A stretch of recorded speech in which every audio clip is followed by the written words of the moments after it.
the Portuguese, the Italian, the Chinese, the English, the Russian cast, and everybody else getting involved. Finally, we are all under one house.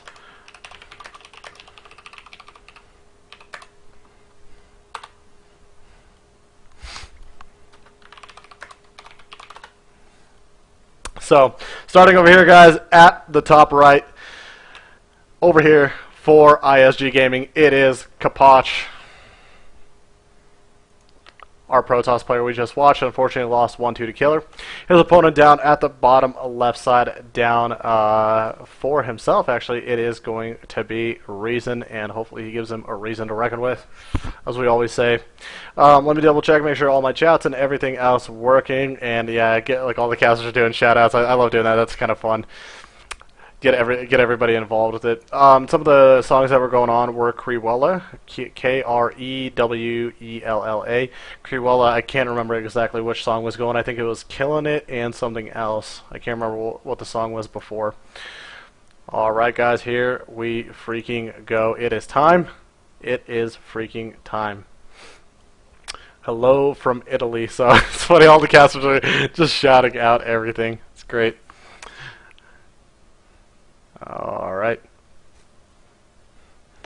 Well, again, another PvZ. I don't know how to really make it that much more entertaining than, than it is. I was just like, I wish just somebody would just like unfold a new metagame right in front of my eyes, but unfortunately that is not the case today. We're most likely going to again start off with another Forge Fast Expand and everything else that we've already seen today for the most part. Now, again, Reason it was one of those Zergs on day number 1 that played very, very well. Got into the upper bracket today, but unfortunately kind of fell right away back down into the lower end. Was able to at least fight his way back here into the losers final. And you know what? The only surprise really is throughout this whole entire tournament is the fact that Cats actually didn't get as far as he did. Root Cats, for those that know him that way, he surprisingly didn't make it as far as I thought he would. It's kind of unfortunate he got knocked out pretty quick today, right off the bat through the losers bracket. So again, big shout out to him, big fan of his. So what he does, especially with getting Root all situated. Now, what we got going over here, this could be a little bit of an interesting situation. I wonder if Kapach might go for a little bit of a cannon rush. Doubt it. He's put the Nexus down. He does need to get a cannon up because, again, the first lings are and should be coming out. There they are. What this is going to do, of course, they're going to knock down the pylons, and it's going to be pretty easy for Reason to retake all of his hatcheries without any issues, of course. Yeah, it's just kind of what it is. So. Reason, again, like I said, played very well yesterday. Kapach, same as well. Kind of not surprising that we ended up here where they met each other in the losers final. Like I said, only surprise is the fact that Cats didn't make it as far as he did. But overall, these players are playing just so well. The only one better than them, and arguably is definitely better than them, is Killer himself. Yeah, I mean, it's no shocker actually how the brackets ended up. It's actually really kind of was honest to the point and to the truth. I mean, you didn't really have to kind of guess around. Not a lot of sleepers, not too many shockers. But I mean, we did start with 8 players. It's not like we started out with like a big group of 128 like the Italian qualifiers. Huh. The Italian qualifiers were huge, man. We started off with like 128 of those guys. I think even more maybe. Man, that was a big qualifier.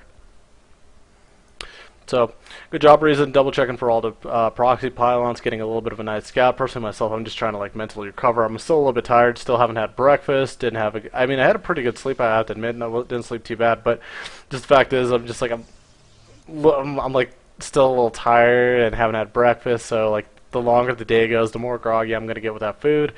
Then after the broadcast, it's like this sad, harsh reality. I have to go to work. I'm just like, oh, man, oh my god. Can I please just sit and watch StarCraft and enjoy and just broadcast? That's going to be the day, man, when I could just like live off of esports. I'll be so freaking happy. It's going to be so much nicer, you know, to actually do something you enjoy and not having to go to school and do math and all this writing. A lot of unnecessary stuff that's not fun. Yeah. That's my take. That's my take, guys. So, with game number 1, Kapach is going to be opening up with the Stargate opener right now. He's definitely started to show that a little bit more. Opened it once last series and also once the series before.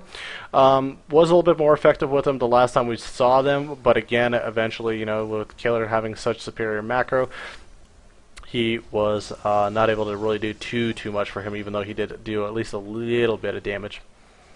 Now, these guys actually already played against each other, if I'm not mistaken. I think Apache and Reason did play against each other earlier. Trying to think where, though. Let me double check on the bracket really quick. I think it was, yes, Kapach and it was actually Kapach and Reason playing in the semifinals. It was in the semifinals.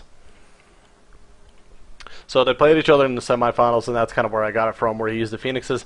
Actually, I do remember it exactly. The last time he utilized Stargate, he played on Ohana, was only able to kill 2 drones and 2 queens. So, and that, of course, opened up a really nice opportunity for Reason to take the game, for the most part, if I'm not mistaken. He didn't really he didn't really utilize them. Sorry, I'm like sometimes I get in my own train of thought without having a co-caster. I'm like talking to myself. I'm just like, well, Daniel did. Well, he's just like, well, Daniel did he do a Stargate opener against him? Well, yes, Daniel, he did do a Stargate opener. Yeah, that's the best way, guys. If you guys want to get a little bit like delusional, if you guys want to get like tired and like really delusional and start talking to yourself, just cast Starcraft. Do solo Starcraft casting, man. It's fun. It's gonna be great for the mental edge, you know. All that cognitive thinking, man. All that all that development. All right, Kaposh now, he's not exactly going Phoenixes this game. Oh, can't hear the game, only you? Oh, okay, I was about to freak out. I'm just like, you can't hear me and only the game. I'd be like, no, because I have done that a couple times. The game sounds are kind of a little bit low. So I wouldn't freak out too much. I think the game sounds just are a tiny bit low. I haven't adjusted them since playing. So as a player myself, I actually kind of like to keep the game sounds just a tiny bit lower. Sorry, it's a little bit of a preference.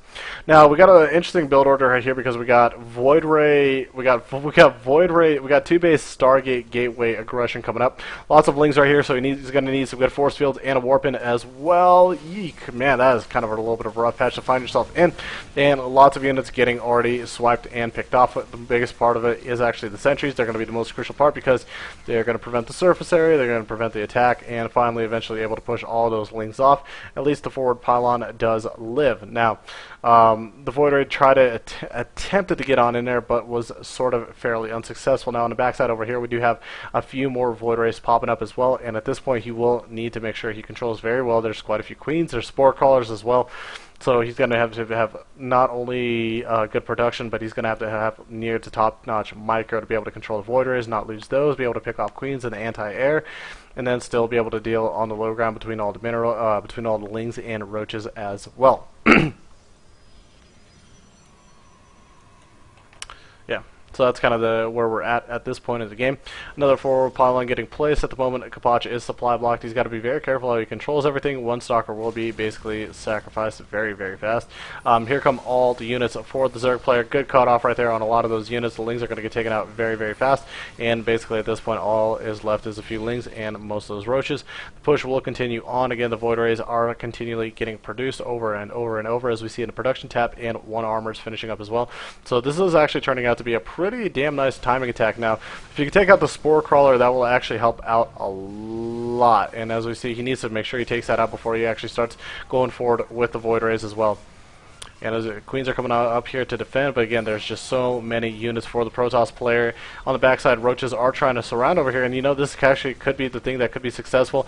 The proxy pylon is all taken down, so all there really is left are the Void Rays, and the queens are doing just such a wonderful job focusing down. Reason playing really well right now, and you know what? If he could push and kill all these Void Rays, if he could push this back, this actually might be a GG coming out from Kapach, because he's got to know that he's going to be so far behind in regards to this. Beautiful control by Reason, now droning up on the backside, getting 10 additional drones, 3 more queens, getting his 2 melee upgrade, and still producing drones, man. This is crazy. He's going to be up to looking like 72, 73, so about 73. So good stuff. Good control right there by Reason, pushing this whole entire push back. He's got to be a little bit careful. Doesn't want to throw away too many units again to the Void Rays that are sitting out in the middle of the map. I just don't exactly know what Kapach could realistically do at this point. It's going to be very hard for him to acquire a third base comfortably, and even if he does, all that's going to do is open up either an attack opportunity for Reason, or that's just going to buy enough time for Reason to get to those late game units with the Corruptors, the Queens, the Void Ray, not the Void Rays, oh my god.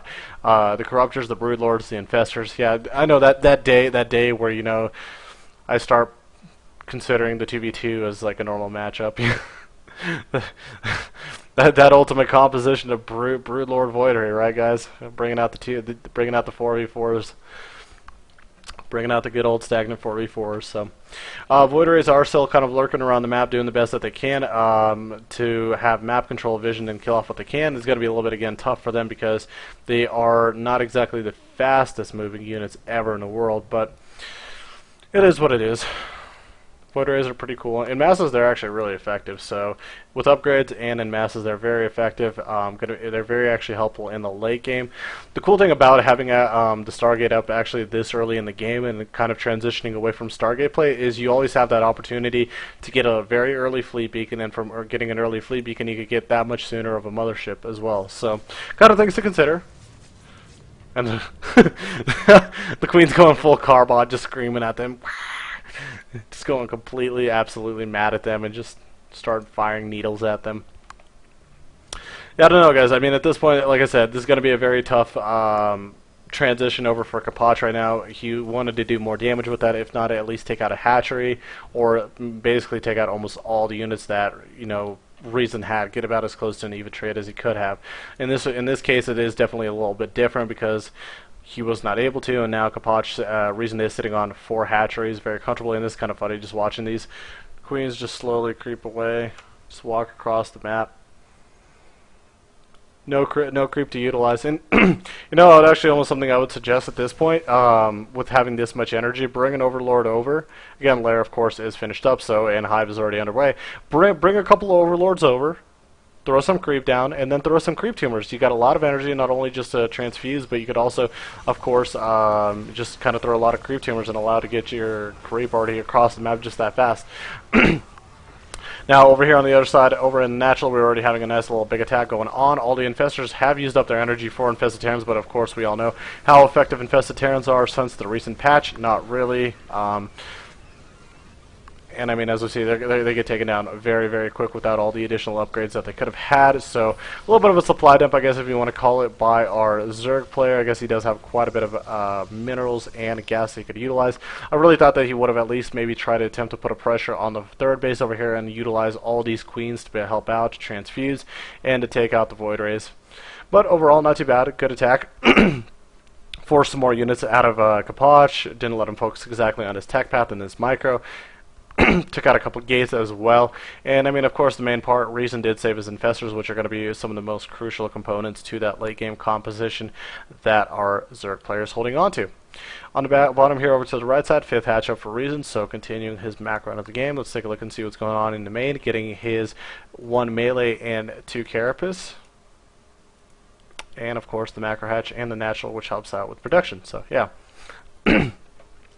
Now, this is kind of like, this is going to turn into that scenario, if you want to call it, that we saw Killer and Kapach get into on Daybreak, where at this point Kapach realistically can't comfortably move, even though he can't really move out comfortably.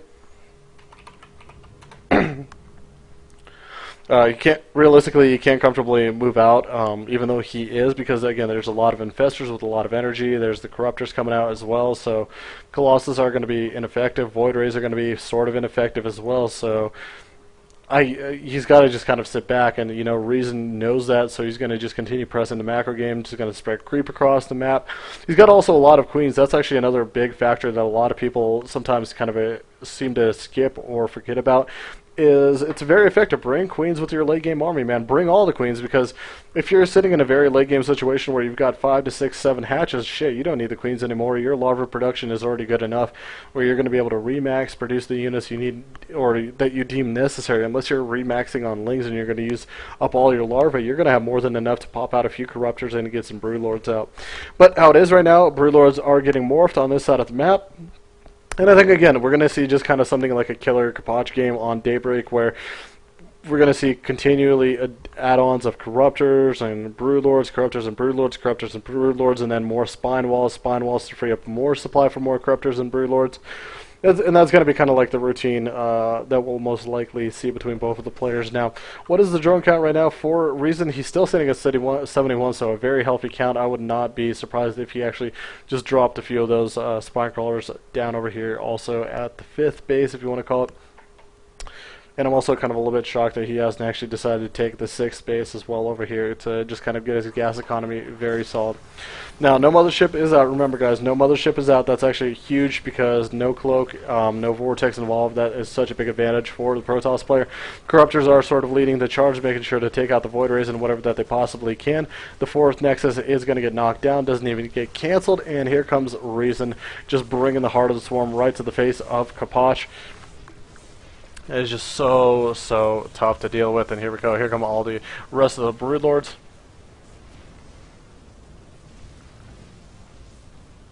And Fungal's dropping down on the Stalkers. Again, there's not really too much analysis going on. Not really much to say. Again, this is just going to be very hard for Kapach to break through. He blinks forward. He gets fungled. All of his units get eaten alive. The Queens are transfusing units as well, which are preventing a lot of these Corruptors from dying. The Infestors are doing a good job fungling everything that they possibly can. The rest of basically the attacking units for Kapach are right here. And once he loses these Stalkers, it's going to be kind of hard to continue throughout this game and kind of funny almost. When the Mothership is like, hey guys, I'm here. Get under me. I'm ready to cloak you guys. And then like the Corruptors are just like, I'll just go after them and kill it. Yeah. That's it.